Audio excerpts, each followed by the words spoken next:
Hürmetli vatandaş, bugünkü leksiyalarımızı başlayımız. Leksiyada Sıdıkacı Rozi, Washington'dan sözdeyimiz.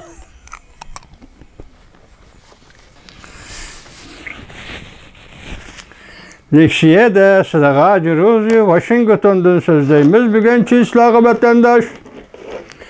2023 yıl 7. ayının 21. günü heptiki cüme vatandaşım bugünkü vaziyetini eşak duruptu bunu döpterde. Hazır Ukrayna armiyası tünügüllaten Krimiye'ge Rusya armiyasının her bir iskilatı hücum kılıp dehşetlik partlaş bilen hesapta galba kıldı deyli bir katemlik hücumda.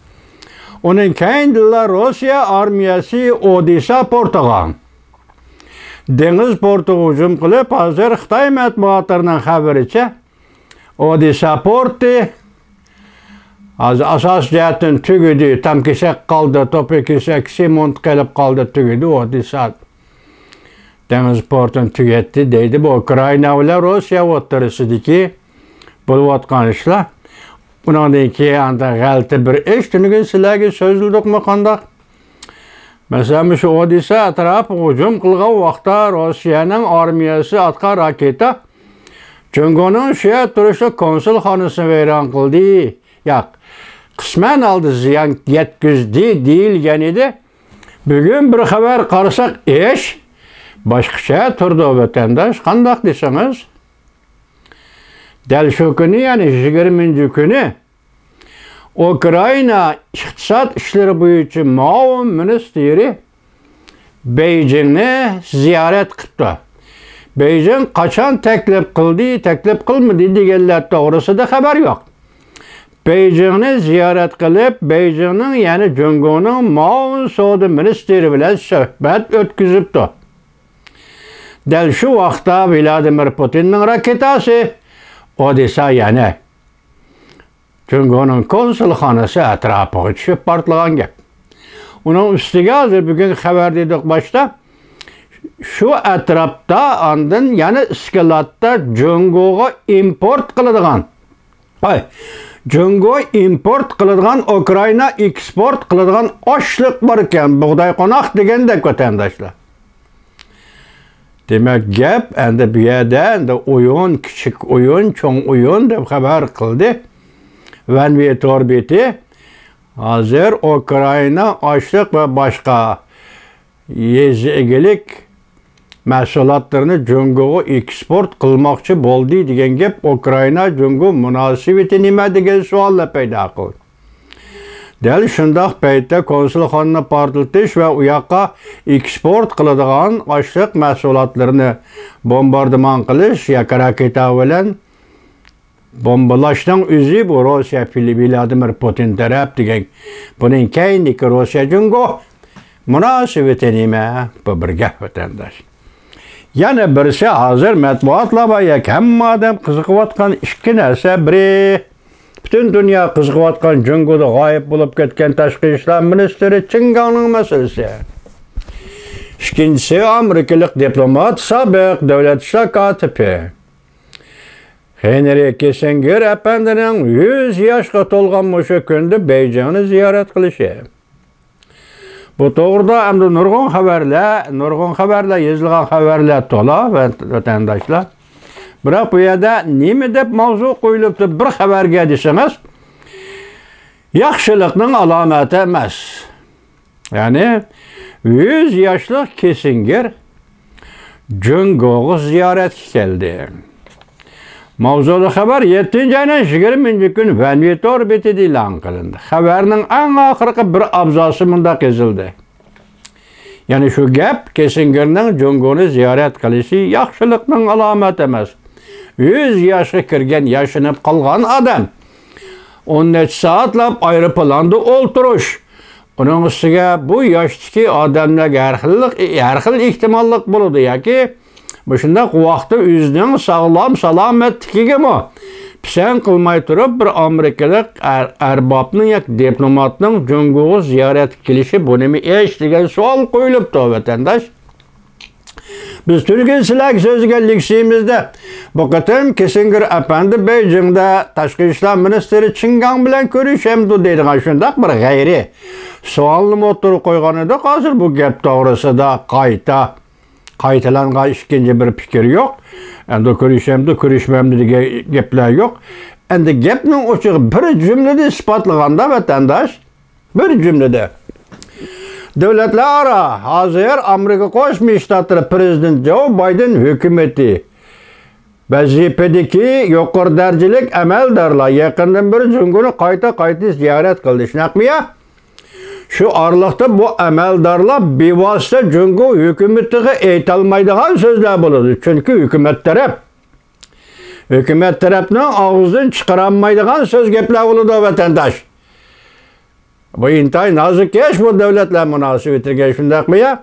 Endi undaq gaplarni hukumat xizmati yo'q, hukumat bilan aloqasi yo'q, ikkinchi bir arbob, Amerikalik arbob, Kissingerdak arboblar berib, Beijingda shu gaplarni aytishi mumkin. Tushundingizmi? Shu gaplarni aytishi mumkin. Hukumat taraf amaldorlari ocholmaydi bu gapni. Kissingerdak diplomatlar Beijingga berib bu gapni aytishi mumkin. Mesela bu haberde ne mi değildi? Bu sözü dikkat kılan bu bir iki cümlege.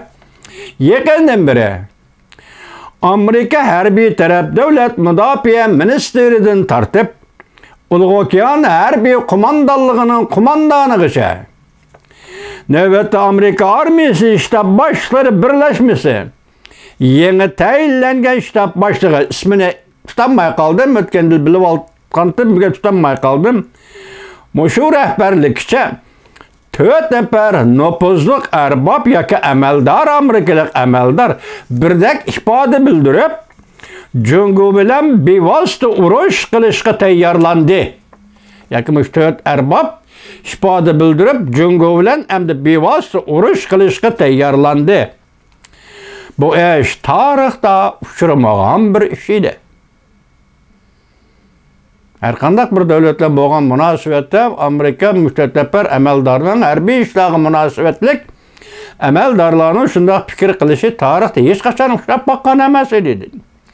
Demak, Kissingerning Jungoni ziyorat qilishning asosiy maqsad Amerika Jungo o'rtasida yuz berish ehtimoli bo'lgan to'qinishdan saqlanish va shu yo'lda diplomatik xizmat ishlash, diplomatik barda keldi münasebetini o'rnatish yoki Amerika hukumati eg'izdan chiqarolmaydigan ikkinchi bir salomni, ikkinchi bir uchurni Jungo hukumatiga yetkazish.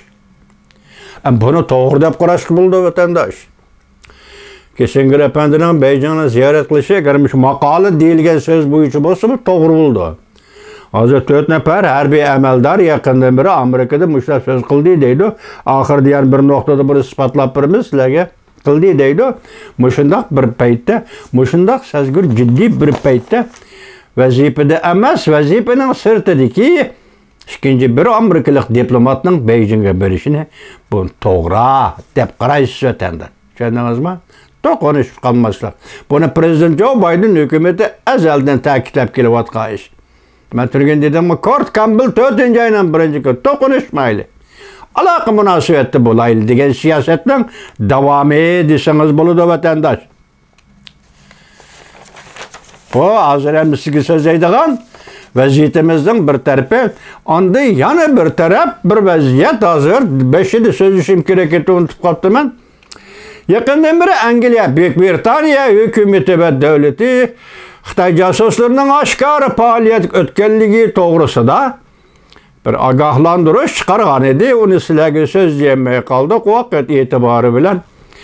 Bugunlarda mana yetib kelgan bir xabar hozir Angliya hukumati Latin Amerikasi va atrofdagi bir qancha davlatlar, masalan Dominika deydi, Afrikada bo'lsa kerak, yanadagi Sharqiy Timor deydi, shundaqla Honduras deydi, shu davlatlarga uqtirish qilib vizasiz yani chaqiriqsiz Angliyaga kirish huquqini amaldan qoldirdi deydi.